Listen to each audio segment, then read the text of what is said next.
खाना खाने के बाद हम वापस चल पड़े और यहाँ लगा ये बोर्ड आपको पूरे गीता महोत्सव की जानकारी दे देगा।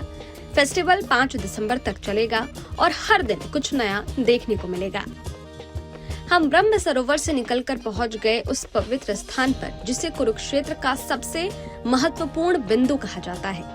अक्षय वृक्ष, जिसे वट वृक्ष भी कहते हैं। ऐसा माना जाता है कि यहीं श्री कृष्ण ने अर्जुन को गीता का उपदेश दिया था और ये वृक्ष 5000 साल पुराना है। इस जगह पर खड़े होकर एक अलग ही शांति महसूस हुई, जैसे समय यहीं थम गया हो।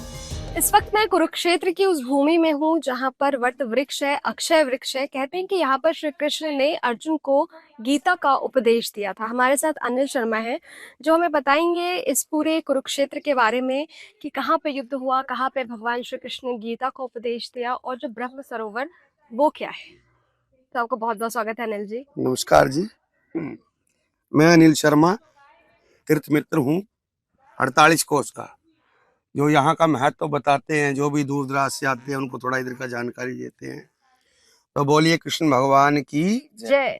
तो प्रभु जी, आज हम जिस कुरुक्षेत्र की पवित्र भूमि पर आए हैं, इसी पवित्र भूमि का नाम है ज्योति शहर। ज्योति मैंने प्रकाश, यानी कि भगवान कृष्ण जी ने यहाँ पर ज्ञान की ज्योति जलाई गई, यानी कि गीता सुनाई थी। और इस सरोवर का नाम पड़ा है ज्ञान का सरोवर, और इन दोनों को मिलाकर के बना इस गांव का नाम ज्योति शहर। अभी आप मंदिर पे गए थे, मंदिर है आदि गुरु शंकराचार्य मंदिर। ये जो आदि गुरु शंकराचार्य जी थे, ये शंकर भगवान जी के अवतारी थे। कि जितने भी हमारे प्राचीन मंदिर हुए हैं या चारों धाम हुए हैं, सभी की जो खोज की थी आदि गुरु शंकराचार्य जी ने की थी। आज से 1300 वर्ष पहले कांसी पीठ से होते हिमालय जा रहे थे, जब उन्होंने पूरे भारत को घूमा और पूरे मंदिरों की खोज की, तो वो घूमते घूमते यहाँ पर भी आए और उन्होंने इधर में बैठ के पूरा मेडिटेशन किया, ध्यान किया, महसूस किया। और फिर उन्होंने कह दिया कि जो भगवान कृष्ण जी ने गीता सुनाई थी वो ठीक इसी जगह पर ही सुनाई गई थी। और ये कौरव और पांडवों के दोनों सेनाओं के बीच का वो मध्यम स्थान माना जाता है, यानी कि सेंटर पॉइंट। कि जब युद्ध के समय में, रण के समय में कौरव पांडव युद्ध करने के लिए आमने सामने खड़े थे, तो अर्जुन कहने लगे भगवान कृष्ण जी को कि प्रभु, मुझे ऐसे स्थान पर लेकर के जाइए जहां से मैं दोनों सेनाओं को मध्यम भूमि से देख सकूं। तब श्री कृष्ण भगवान जी अर्जुन को इस स्थान पर लेकर के आए थे और सामने खड़ी सेनाओं में अपने भाई बंधुओं को देख करके अर्जुन को यहाँ पर मोह हो गया था कि मेरे काका, मेरे दादा, मेरे भाई, मेरे बंधु, मेरे गुरुजन तो अपने हैं प्रभु, मैं मारूं तो किसको मारूं।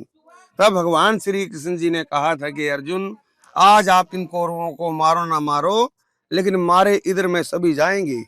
हे अर्जुन, आज मैं आपको ऐसी दिव्य दृष्टि देने जा रहा हूँ जो बड़े बड़े महान ऋषि मुनियों ने मेरे लिए जप किए गए हैं, तप किए गए हैं, योग किए गए हैं। अर्जुन, ऐसी दिव्य दृष्टि मैंने उनको नहीं दिया जो मैं आज आपको देने जा रहा हूँ।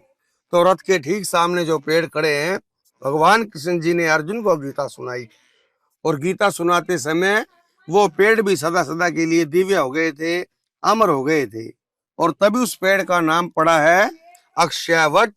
अक्षय मैंने जिसका क्षय ना हो, जो सदा सदा के लिए जिंदा रहता है, अमर रहता है, उसको हम अक्षयवट कहते हैं। युद्ध की शुरुआत भी यहीं से हुई थी और अर्जुन को विराट स्वरूप के दर्शन भी। ये 48 कोस 156 किलोमीटर का रणभूमि है।